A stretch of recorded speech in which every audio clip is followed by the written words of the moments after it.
Cool. I have 67 people telling me that it's not working. Now, here.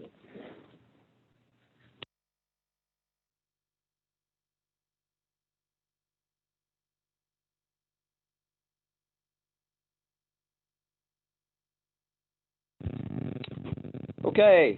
Well, again, Mark Wilson here at the Florida Chamber of Commerce in Tallahassee, and I want to welcome everybody to a very important webinar. We have with us today a very, very special guest. We've been working closely with Governor DeSantis and his team, and we're very fortunate and blessed today to have with us Joe Jacquot. Joe is the Governor's General Counsel, and so if you've been keeping up with all of the executive orders that have all been meant to keep us all safe, but at the same time help us keep our economy going, you're going to get a chance to ask some questions today directly to the Governor's General Counsel. So, Joe, I want to welcome you to the Florida Chamber, and we're going to give you most of the time today, and so looking very forward to it. Again, I want to say a word of thanks to Governor DeSantis' entire team, but also to local chambers of commerce and trade associations throughout Florida. We've been working together for a couple of months, and now that Governor DeSantis has made the decision to begin the phased-in reopening of Florida, our focus right now is going to be to balance the safety of all 22 million Floridians with the restarting and accelerating of the 17th largest economy in the world. And so let me go to the next slide, please. So again, I want to welcome Joe Jacquot, the Governor's General Counsel, here to the Florida Chamber Studios with us.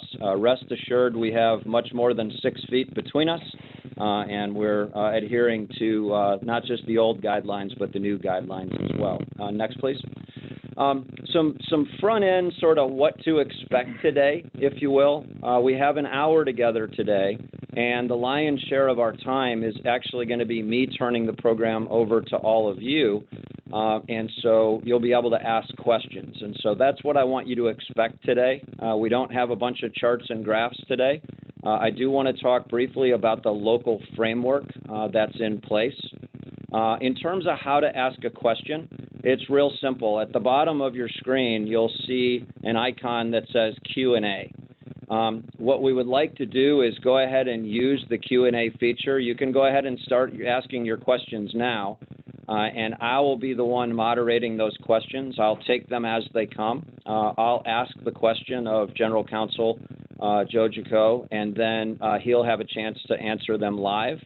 And in the event that we have more questions than time, we will work with Joe, and the Florida Chamber will work to get every single question answered to the best of our ability.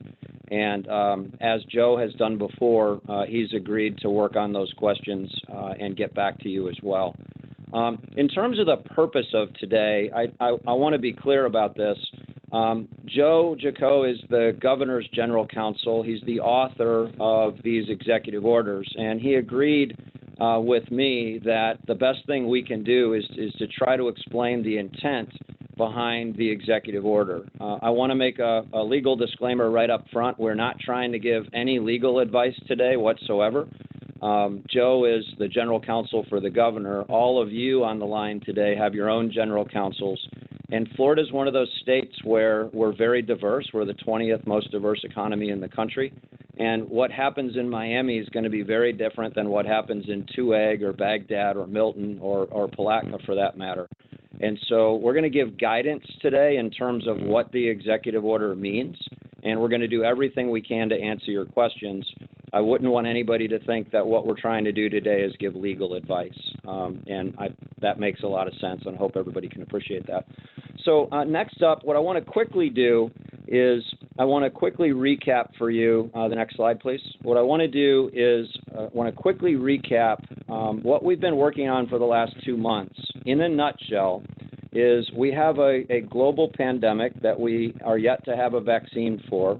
We know that this virus is in at least 185 countries, and we know that many countries are 4 to 8 weeks ahead of us. And so what the Florida Chamber and the Florida Chamber Foundation has been able to do, just like the governor's office has been able to do, we've been able to look to other countries like South Korea and Singapore and territories like Hong Kong and countries like Japan and Germany to learn what are they doing, what's working and what's not. And what we've been working on for the last, say, 6 weeks with almost 200 local chambers of commerce and economic development groups is the realization that the White House was going to put out guidelines, and it did, along with the CDC, and that at some point when the governor felt it was safe to do so, that Governor DeSantis would unveil a phased-in reopening of Florida. He announced that yesterday. It's going to begin on Monday. But once that happened, now our focus needs to shift to the local execution of this. And so one of the things that I'm looking forward to today in taking your questions is the president has spoken, the governor has spoken, and now what we need to do is we need to make sure we have 412 cities and 67 counties. And now what all of us as business leaders can do is we can work together to make sure that the guidance that the governor has given and the White House has given is actually executed at the county level and at the city level. And so we've created at the Florida Chamber this Restart and Recovery Task Force. Many of you have seen it before. Every Tuesday we have about 185 local chambers together for a webinar. We'll do it again next week. But I wanted to just quickly show you what that looked like. Next slide, please. And so right up front, it's all based on how do we collectively, with a big state like Florida, focusing on health first, how do we collectively restart Florida's economy? Next slide. And then what we're looking at is in terms of framework for local leadership, right? What we talked about is we have to adhere to federal guidelines. We want to make sure we're following Governor DeSantis's guidelines. I want to encourage everybody on the call today. You know, we have a lot of big companies in Florida. In fact, 52% of the jobs that are at risk from COVID are from big companies. But I want to encourage all of you, whether you're a big company or a small company, small businesses are going to really need our help understanding these guidelines so that they can quickly get back in business again. So let's make sure we remember that. And then also, it's very clear to us and very clear to Joe that we need guidelines that everybody can live within. The clearer they are, the better they are, and hence why we're doing the program today, to try to provide as much clarity as we can. And I know we'll do this again in a couple of days if more clarity is needed. Next, please. In terms of what a safe reopening looks like, again, we knew going into this that we were going to need to account for differences in different industries, right? Manufacturers are different than restaurants, and restaurants are different than some retailers. And so what I really like about this phased-in approach is health first, so we're not opening every county at once. 3 counties are not going to open right away. They'll open soon, but not right away. And we're treating different industry sectors different based on what their needs are to reopen. Next slide, please.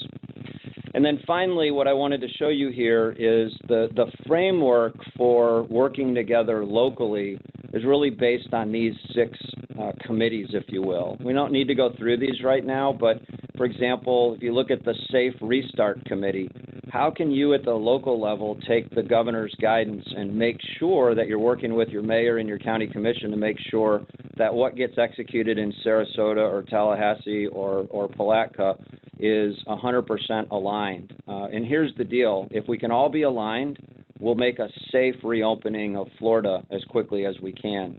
If we end up with 67 different patchworks of how this happens, then Florida is going to go slower, and we're going to suffer from it from both a health perspective and an economic perspective. And so, again, we're not going to go through all of these right now, but just know that many leading chambers of commerce in Florida are, in fact, already executing various degrees of these committees in their own backyard. Next, please. And so with that said, the main point of the program today is to remind everybody we're all in this together, and to have Joe Jacquot, the Governor's General Counsel, take your questions today. And we asked Joe if he could give an overview of where are we, what's going on, what are the thoughts behind the executive order.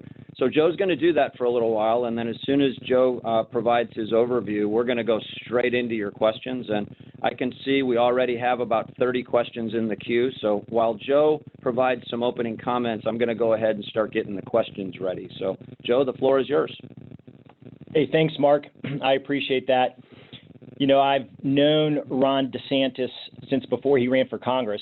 We're both from Jacksonville, and I've supported him along the way. Obviously, when he won the governor's race, he asked me to come over with him and be his general counsel. I knew that in that role I'd be running the litigation of our state agencies. I knew I'd be running the appointment process for judges, things that I know you care dearly about. But obviously, I had no idea that we would be dealing with something like the pandemic for COVID-19. You know, in responding to that, the governor's emergency powers are significant. But I just want to emphasize, all along the way, the governor has been driven by facts and data in his decision-making and how to respond.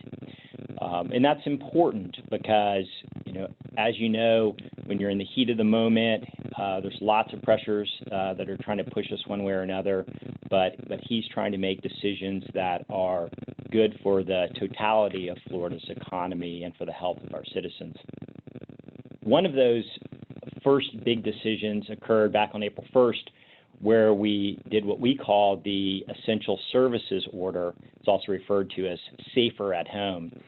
And one of the things that we really grappled with, and I was able to work with the Florida Chamber on, is maintaining a position where we did not close business. And that was very important to us.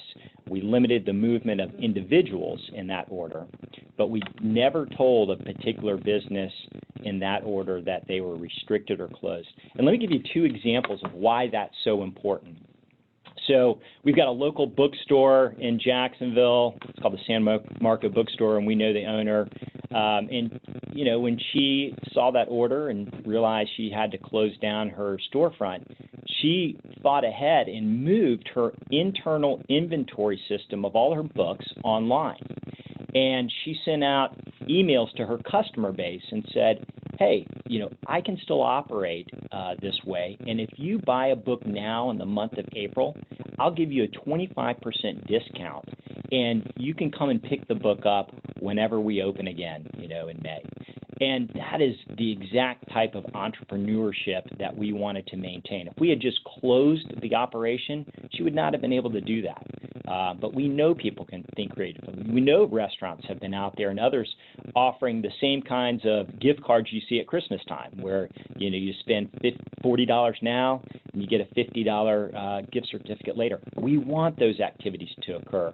Another one the governor mentioned yesterday in his press conference is my wife's hair salon. I mean, she's obviously frustrated that she can't go in and get her hair cut, but they've been able to formulate product that they can then sell for pickup and for at-home use. So those are the kinds of creative adaptations that we know business would do, and we wanted to ensure that we weren't closing them down to figure out how they could survive, how they could even meet payroll and care for their employees.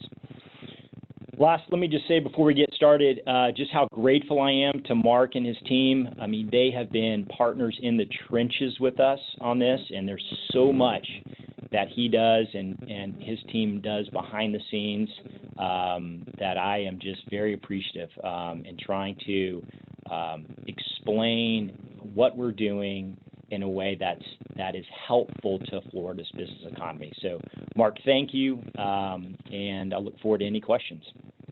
Well, Joe, listen, I wish I could shake your hand. You're all the way over there on the other side of the studio, but it means a lot to the Florida Chamber members that you would stop by this morning. So here's what we're going to do for all of the allotted time we have left. I'm going to answer your questions in the order that they came in, and I'll ask them. Joe will answer them.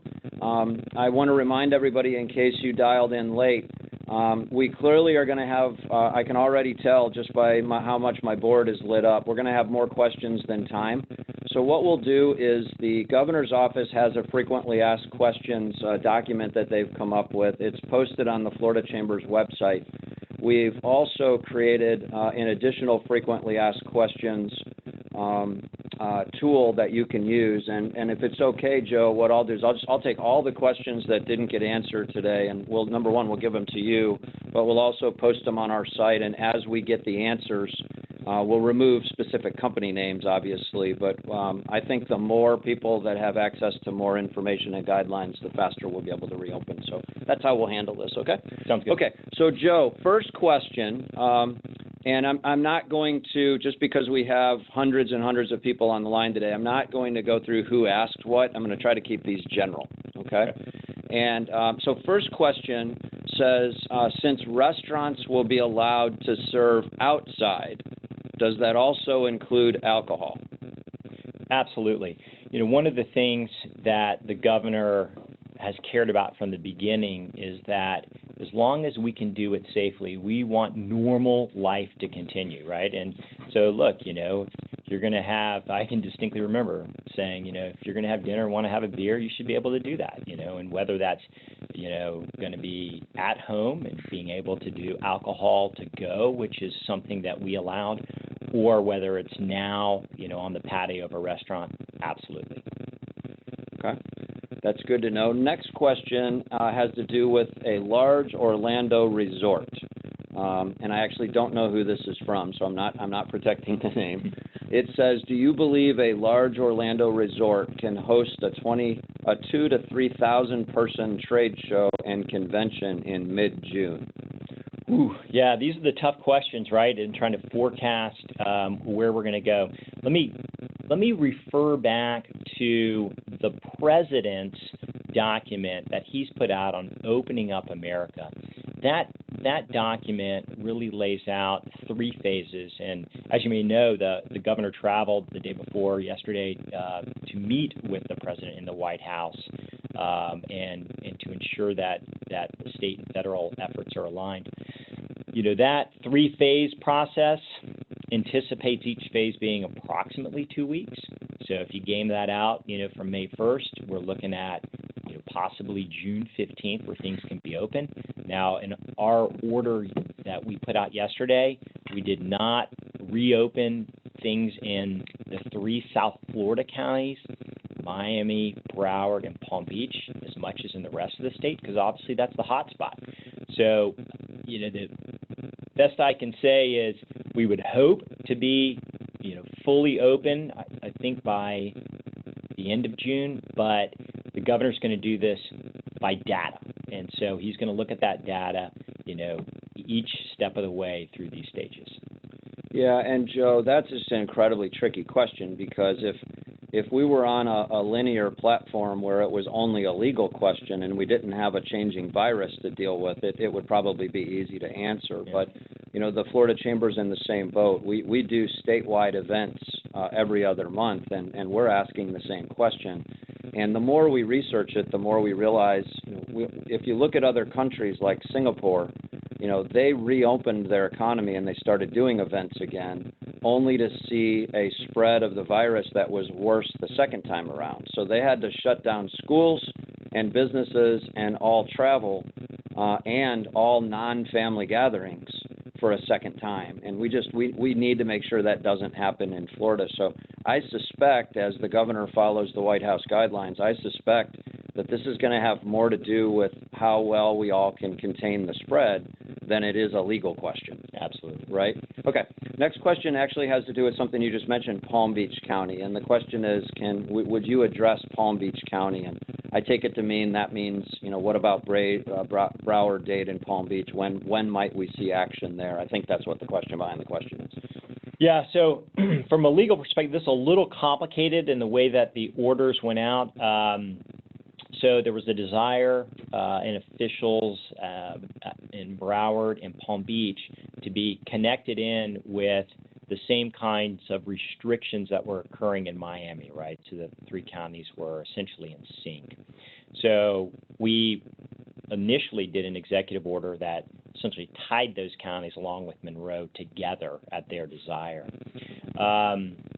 It's going to be the same kind of process, you know, as we reopen, right, where those 3 are going to be somewhat tied together not just because that's what the officials wanted, but also because that's what the health data is showing us, that those are the hot spots. So I think you just got to be a little more patient in Palm Beach than in the rest of the state. But, as soon as the health numbers say to the governor it's safe, then I'm sure he'll begin to relax, the restrictions on persons in those counties. So, Joe, we have several other questions regarding Miami-Dade and Broward, and I think you've answered them already, but I have a question from a board member that's asking about what standards should be followed to confirm that those three counties can join the rest of the state. And I just want to say, I've spent so much time listening to the governor lately that I know the governor's on speed dial with several mayors in all three counties, as well as hospital executives in all three counties. And I know that he didn't make this decision in a vacuum. I know that he's been talking with local mayors and with hospital leaders and healthcare leaders. So is there anything else those three counties need to be doing other than continuing to focus on health metrics right now? Yeah, no, I think that's the focus, right? And we're putting resources down there to try to, particularly address issues in nursing homes and assisted living facilities to really make sure that the spread is contained. But we appreciate, business getting ready to restart and staying primed, and we hope to be there soon. All right, I'm going to shift focus now. Dental offices. Yeah. What is the status for dental offices? It was not mentioned specifically. Yeah, well, my brother's a dentist, so I hear about this one a lot. So we completely removed the restrictions on healthcare facilities and practitioners related to elective services. So let me just try to say that another way, is that healthcare practitioners, which includes dentists, are now fully open for business. In the EO, there are a few requirements before they can resume practice, and those requirements deal with things such as ensuring there's appropriate bed space, appropriate PPE in case there's a surge, also that those healthcare facilities have it kind of at the ready as opposed to having to rely on government assistance to get it if we have a surge. So if you're a healthcare practitioner, including dentists, you need to look at the executive order, you need to make sure that you can check the boxes on those conditions, and if so, you're fully up and running on Monday. So, Joe, in sort of the fluid nature of this, as you were answering that question and you said dentists can be back up and running, a question popped in. What about dentists in Broward, Dade, and Palm Beach counties? Yeah, so they as well. Excellent question. So we completely removed the restrictions on elective procedures statewide. So, and one of the reasons we did that, particularly for healthcare practitioners, is if you look at those extra conditions, we know that to open, they're going to have to do it in a way that they're prepared to help, to assist the general public. We know that they're, going to be dialed in to the type of social distancing and other, healthy practices that should occur in their waiting rooms and other spaces. So yes, those three counties, dentists can open on Monday if they meet those conditions. Okay. We have a question about retail space that I want to ask you, and then another one's coming in on after that is the ban on vacation rental properties versus hotels. So let's first go to the occupancy question. So the question is the 25% capacity for retail governed by the fire marshal's occupancy for the premises? So this is one of those where I'm going to hedge a little bit. Yeah, in one sense, it's a simple question, right? You look at the big sign on the wall that says, 400 maximum occupancy. You do 25% of it, and you're at 100. So I think that's the simple way to answer it. Occupancy is a fairly complicated formula in how you get there. It weighs everything from the number of fire exits to the inches between doorways to different square footage for different parts of the store or the restaurant. So getting that occupancy number is definitely something that is business specific. And so you just want to double check that to make sure that you're aligned with the proper occupancy. Okay, thank you.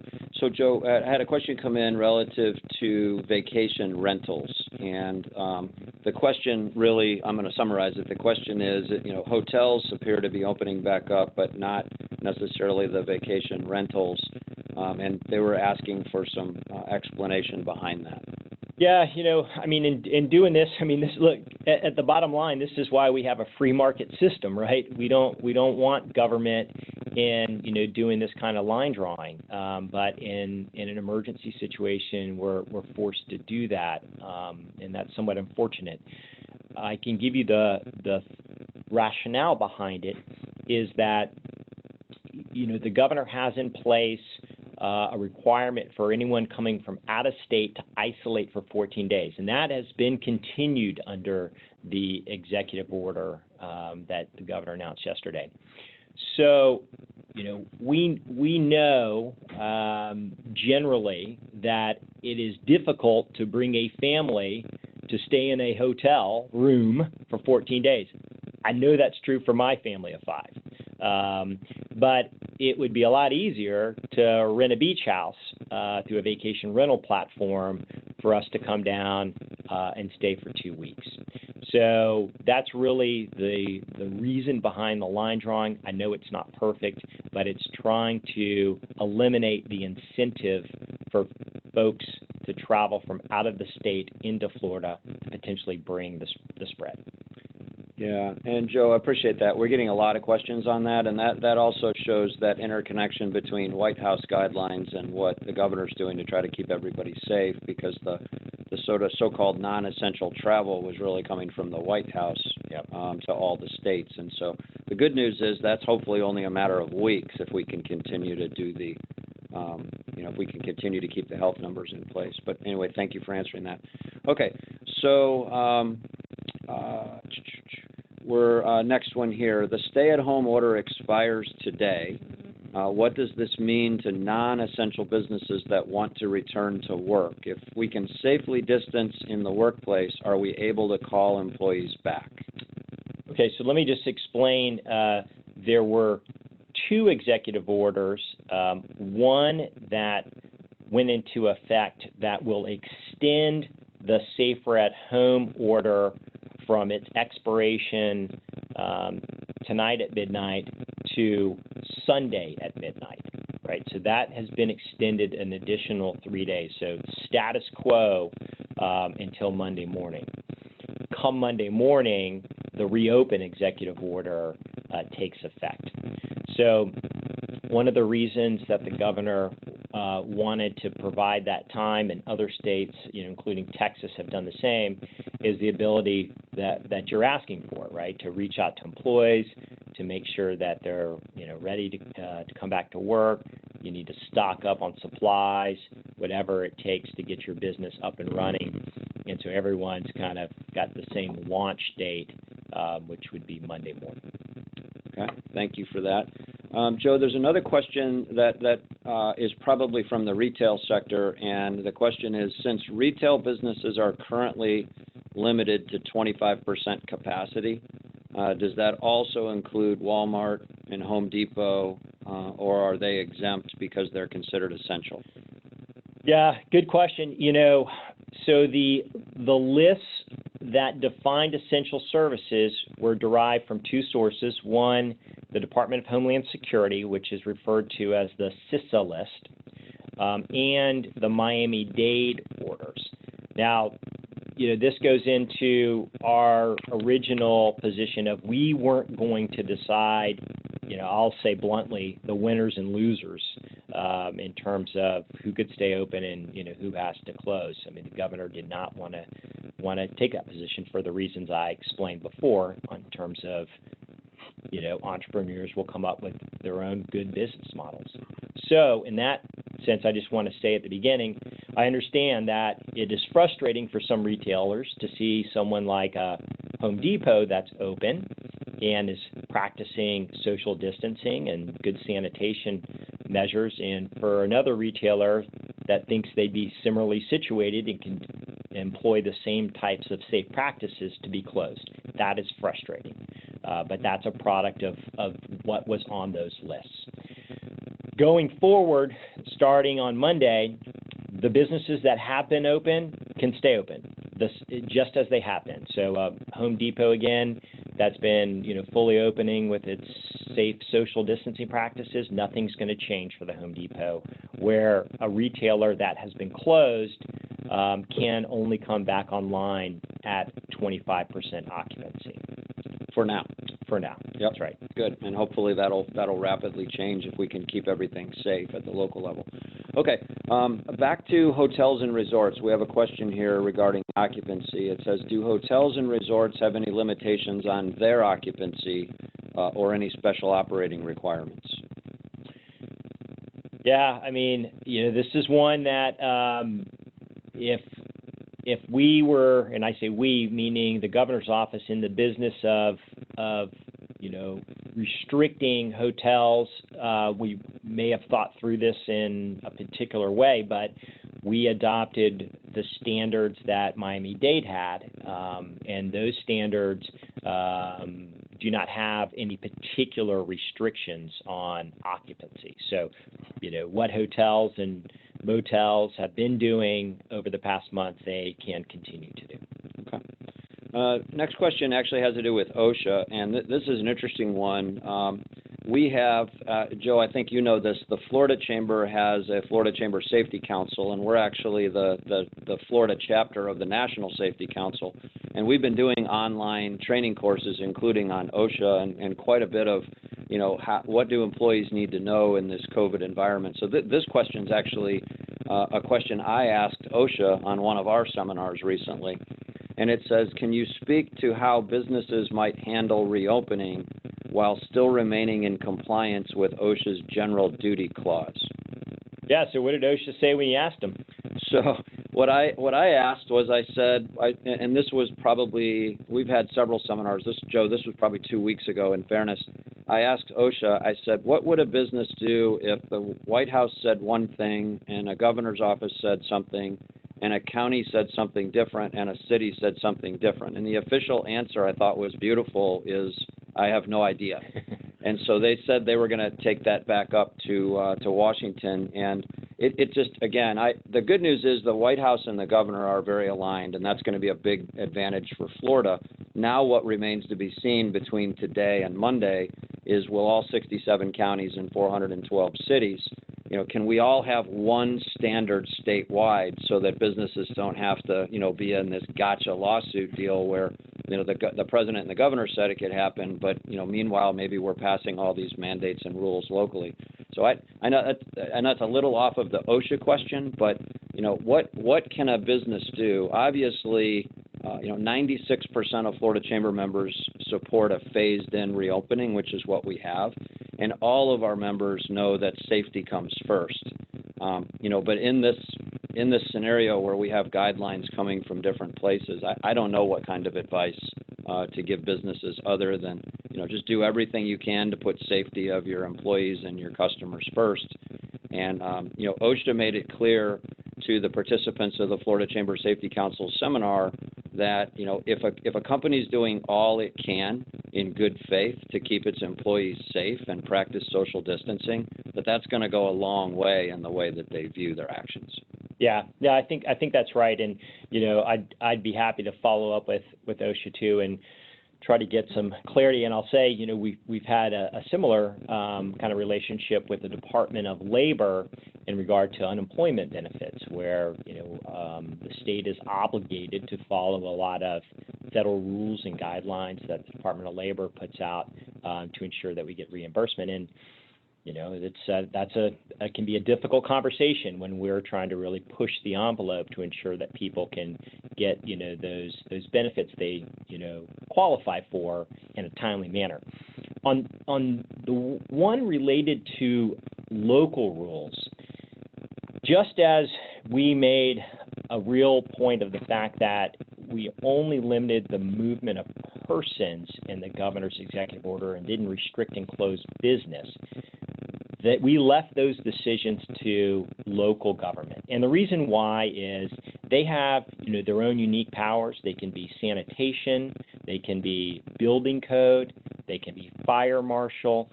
There's a lot of considerations that they normally have at the local level that we don't on the state level that may properly be implemented. So it does make for a difficult situation when the governor is saying, hey, let's reopen Monday, and there's a local government official who says, no, I'm not ready. The best I can say to do in that situation is demonstrate you are ready. I mean, you encourage your businesses to be implementing appropriate practices, social distancing. For instance, at restaurants, there's a list of questions that they're required to ask their employees to ensure that they haven't been sick. I've seen certain businesses do temperature checks. Obviously, you've seen some businesses even having their employees wear face masks that the governor never required. But those steps, when appropriate, build confidence. And so I think demonstrating to local officials, hey, we've got this, and we're committed to ensuring the safety of our employees and our customers, that's the kind of message you want to send. All right, thanks, Joe. We have a question here. It says, can a business owner from Pennsylvania visit his or her business here in Florida? Yeah, so in terms of the executive orders that deal with isolation for 14 days if you're traveling out of state, there are some exceptions to that. There's a broad exception for anyone that's dealing with the COVID response, as you would expect, like emergency people, health people. But there's also a commercial activity exception. So people that are coming into the state to facilitate commercial activity, they do not have to isolate for 14 days. Joe, thinking of businesses in Pennsylvania and thinking about the very fact that Governor DeSantis' General Counsel took the time to be here today to answer the business community's questions, I have a feeling in Pennsylvania, I feel sorry for my counterpart in Pennsylvania, Gene Barr, because in Pennsylvania and in Michigan, they've completely closed down their economies. And I suspect that many of the general counsels in other states are talking about how to keep businesses closed as opposed to answering their questions about how to safely reopen. And so, and I would imagine that if this business who still has business in Pennsylvania wanted to move their entire business to Florida, I would imagine you and the governor could figure that out, right? Yeah, we can get you Jamal Soul's phone number. No problem. Exactly. Okay, back to restaurants. For a restaurant, does the 25% occupancy inside a restaurant include the staff? And Joe, while you're at it, you and I talked about this yesterday. While you're at it, could you address the retail question on that also? Because that's a next question. Yeah, sure. So, with occupancy, there's a simple and there's a complicated answer. The simple answer is look at the big sign on the wall that says, 400 person maximum occupancy, or fire marshal 400 people, and take 25% of that number. The complicated answer is exactly how that number is derived, and I'm no expert on it, but it has to do with everything from the number of fire exits to the number of inches between doorways to the different portions of a building. For instance, in a restaurant, the kitchen versus the seating area have different occupancies, and you got to calculate all that together to get to your final number. Essentially, that does address persons. So, whether that's customers and employees. But simple answer, look at the sign on the wall. But if there isn't a sign on the wall, you're going to have to get that calculation done. Okay, thank you for that. We have a question from Chad, and the question speaks to ophthalmologists or optometrists and eye clinics. And the question is, it says the order specifically talks about medical services being opened and includes examples such as surgical centers, dentals, orthodontic offices and other healthcare practitioners. Does this mean eye clinics and optometrists are also allowed to open?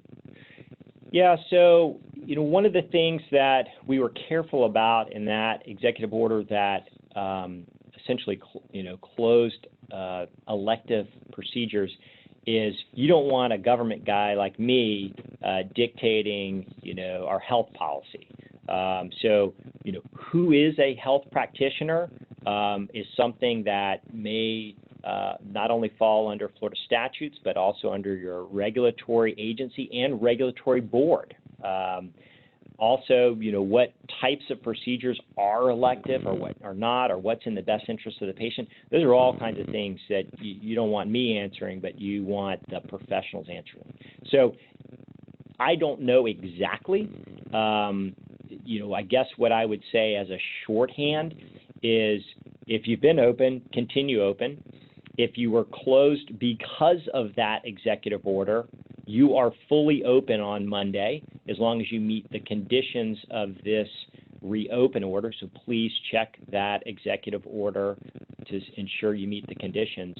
One other thing, Mark, if I can jump in here, which is, they're outside of even these professions. Let's take something like a hair salon.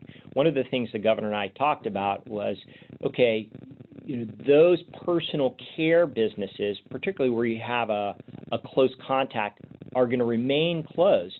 But some of those businesses have a retail side, right? And so there's no reason why the retail side can't be open 25%. So, for instance, in a hair salon, even though, Mark, you shouldn't be going in on Monday morning to get your hair trimmed, if you want to go in and, buy some shampoo, you certainly can do that. Okay, we appreciate that. We have a question from Gail. This is back on retail again, and I don't know that this is a legal question as much as a best practice question, but I'm going to ask it anyways. Gail asks, if someone goes to a clothing store, tries on a shirt, doesn't like the shirt, and puts it back, what steps does the store owner have to take in order for customers to feel safe? Wow, now that's an interesting question. There are certainly requirements in Florida statute and our consumer protection laws that deal with the ability to get refunds. Those statutes have never been suspended. I know, for instance, when I go into the Whole Foods, they've got signs up now that say, if you buy it, you can't return it, right? Because you've got to ensure that, products that are touched remain safe. So I think you would first want to ensure, what the flexibility is under the consumer protection and retail statutes to know what kind of return policy you can impose, or I should say non-return policy you can impose. But yeah, that's going to be a little more of a talk to your lawyer question. Yeah, and, Joe, I would also add to that, I think, we've done a lot of polling at the Florida Chamber, both of voters as well as of our members. And, while 96% of Florida Chamber members support a phased-in reopening, our members are 4 times as concerned about customers returning quickly as employees returning quickly. And I think employees everywhere want to get back to work as fast as they can. I think the concern is how quickly will customers come back. And I think, to your point, I don't think it's a legal question as much as what can every industry sector in Florida do from a best practices standpoint to prove to customers that not only are we open, but it's safe to return. And again, one of the things that's really great about America is free enterprise and competition. And I suspect that consumers are going to run back first to the places that they feel are taking their safety the most seriously, no matter what government does. So anyway, thanks for that answer. Okay, we have time for a few more, so let me get to these. Lawsuit abuse, right? So, Joe, you and I have talked about this for way before since COVID showed up, but this is a specific COVID question. It says, can we expect legislation to protect businesses from frivolous COVID-related lawsuits, and if so, how quickly? Yeah, I sure hope so. In Florida, as I'm sure most of you know, the legislative session is, 2 months in the spring. I know this issue is being talked about.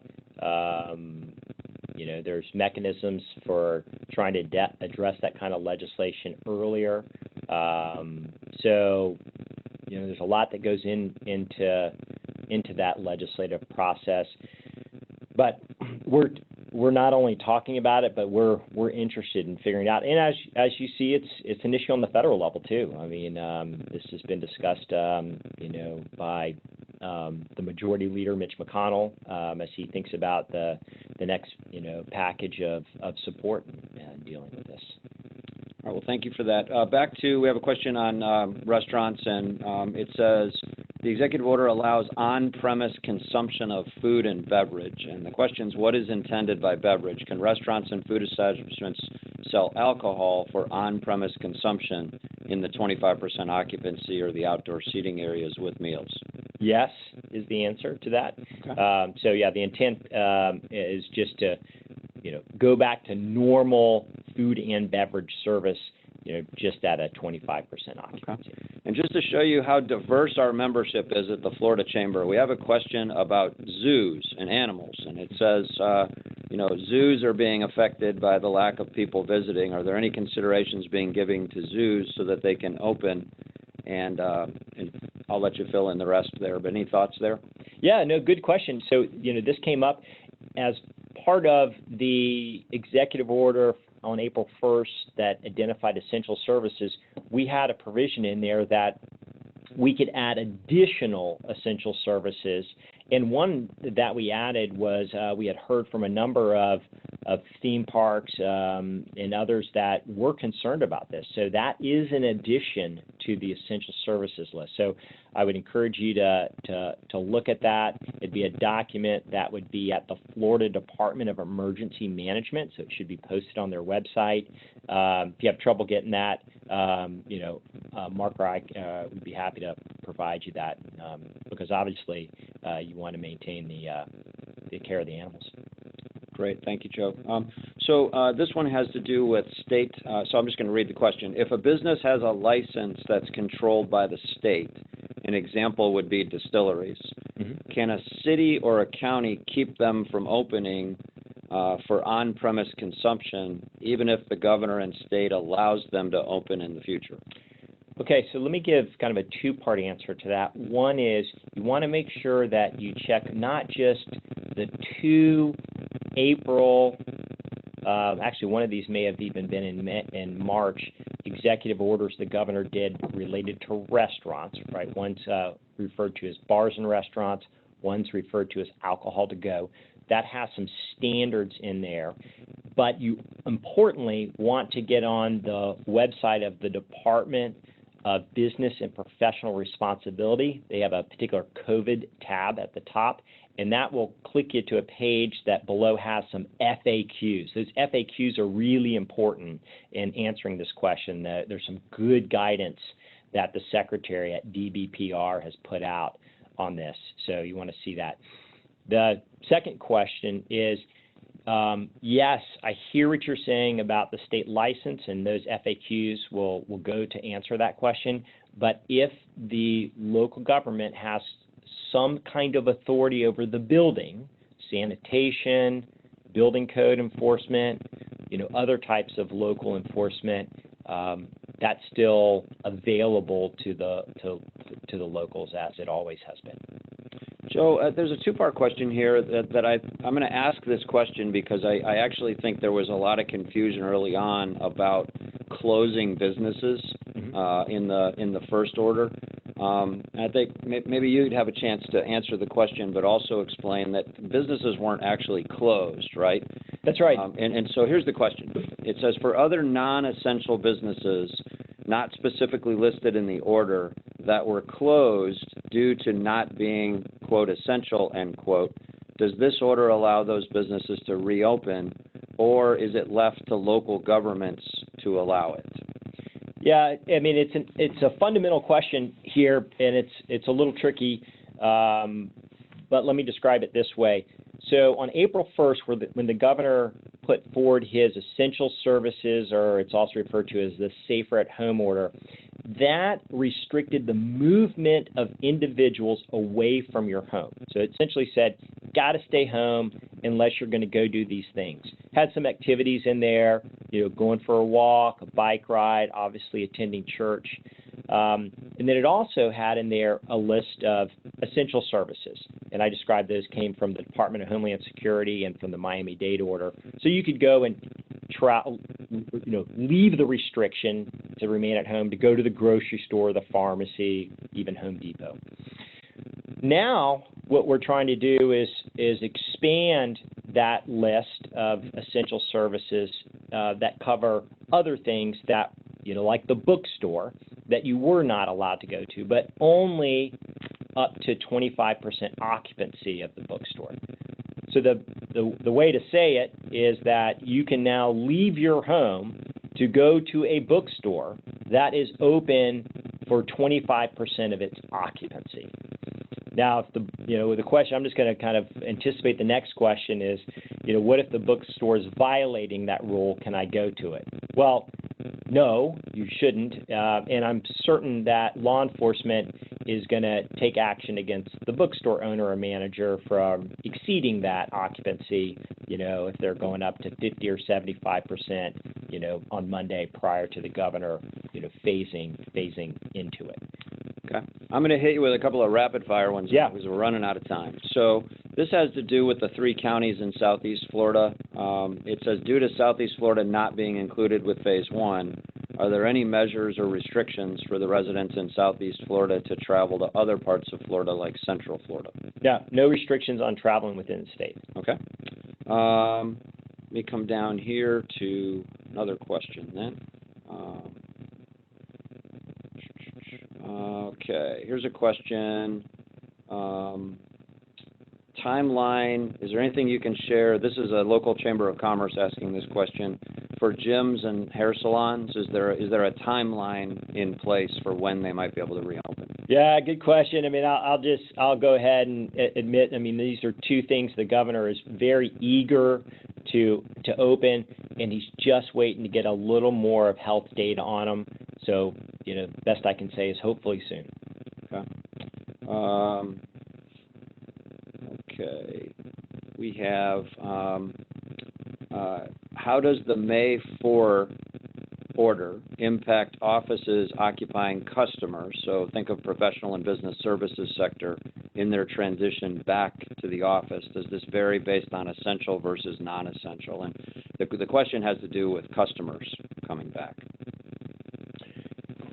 So I'm not sure I've got a short answer to that. So assuming that this business was not deemed an essential service, the only thing the governor has reopened are restaurants, retail sales establishments, and museums and libraries to some extent at 25%. So if you're not in that category, then you're not on the order that comes out Monday.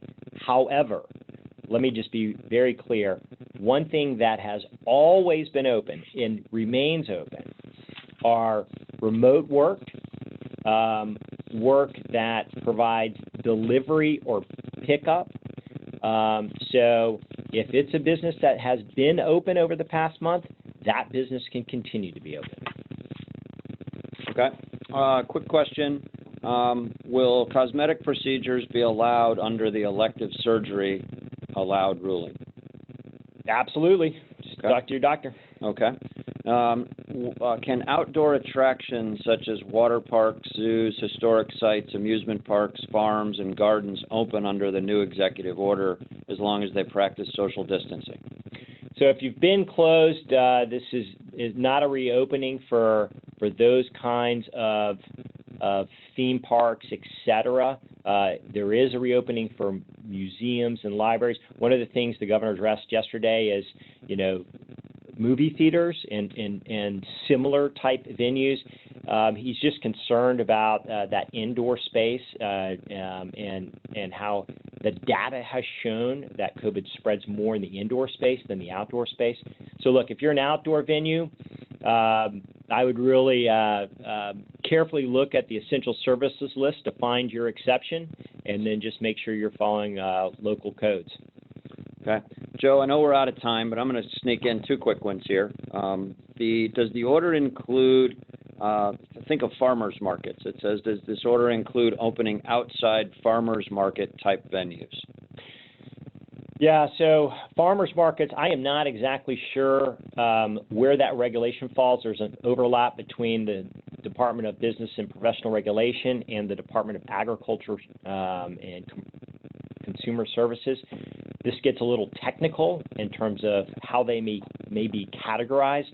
So you're going to have to look at the executive order and your regulatory statute to figure that out. But you know, I can tell you, if you can find an exception that allows you to be open, that's the kind of outdoor activity that the governor is more comfortable with, because we're just not seeing the spread in that kind of way, as long as there's good social distancing. Okay. And I'm going to sneak in one more, just because it's a local chamber of commerce asking, this has to do with a wedding in a barn.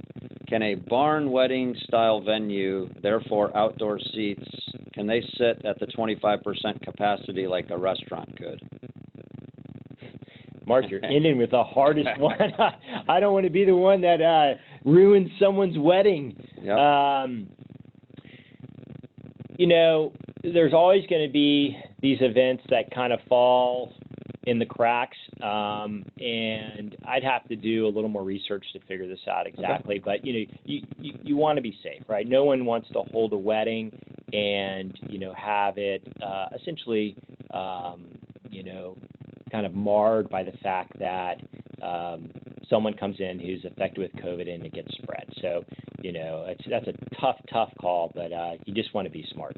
So, Joe, thank you for that. Two final reminders here. One, you've agreed, Joe, I think we still have about 71 more questions. Okay. You've agreed to work with us. So what we'll do is I'll bottle all of these up, and we'll share them with you. And between the Florida Chamber and you, Joe, we'll figure out a way to get as many answers back out as we can.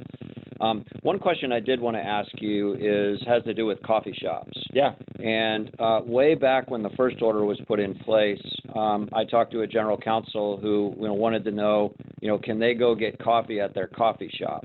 What's changed now with this new executive order? Could the general counsel actually go in and get coffee now, or what's the status of that? Well, Mark, being a general counsel myself, I care deeply about this question and get my morning cup of Joe. But yes, starting Monday, coffee shops can open not only for the delivery and the takeout they've been doing, but also at that 25% occupancy to allow folks to come in and sit down and get the day started right. Okay. Well, Joe, I'm going to wrap up here, but listen, on behalf of all businesses in Florida, thank you to what Governor DeSantis is doing. I think this phased-in reopening where we're putting health first and we're slowly and at the same time quickly reopen our economy, it's really going to position Florida as a huge advantage. And to have a general counsel for a governor who's willing to come by the Florida Chamber and answer all of our members' questions, I think it's one of the reasons that Florida's been creating 1 out of every 11 U.S. jobs for the last 5 years. And so, Joe, personal and professional thank you to you for coming by today. Hey, thanks, Mark. I was glad to do it. Good deal. So, next slide, please. Just in closing, there were a lot of questions that came in that I didn't answer, and some of the questions had to do with, now that we've started the reopening phase, how can you stay in touch and literally get almost automatic updates? And again, 7 days a week right now, the Florida Chamber is sending out an email every morning. I send it out every morning, and we try to give you the very latest information. If Joe gives us information about something with an executive order, or we're able to answer questions, those will be in the morning email, or we'll link to them for you. So that's our lifeline to you for the foreseeable future. We'll continue to do that 7 days a week. And of course, we have a special website that's dedicated. You can find everything from the governor's PowerPoint yesterday to the actual executive order. You can find the governor's frequently asked questions there, as well as we have our own frequently asked questions section so that you can continue to ask us questions, and we'll do everything we can to answer them. If we can't figure it out, we'll give Joe a call, and Joe will help us navigate through it, and one of us will get you the answer. Again, in addition to keeping everybody safe, we want to get this economy back open just as much as everybody else. Next slide, please. And so finally, what I wanted to show you here is, we are doing quite a number of webinars, and we've had, I think, over 7,000 people participate in Florida Chamber events over the last month alone. I want you to pay special attention to the right side here. The Florida Chamber Safety Council has created several online training seminars for you. And so if you want your employees, whether it's your manager or all employees, to learn what they need to know as they re-enter the workplace, just go to our website, floridachamber.com/safety council. And if you don't see a seminar that you need, contact us. Maybe we can create one just for your company. Happy to help every way we can. And then finally, again, that's the name of our website there, floridachamber.com, and our whole team at the Florida Chamber and at the Florida Chamber Foundation, we appreciate your support of what we're doing. Joe, once again, please thank the governor and Shane and Chris and Stephanie and Diane and the whole team in the governor's office. It's been a pleasure to work with you all, and now that we've sort of waved the green flag to start this economy again, we know that we got a long way to go, but we're in it together. So thanks to our membership, and Joe, thank you and the governor. I appreciate it. Take care, everybody.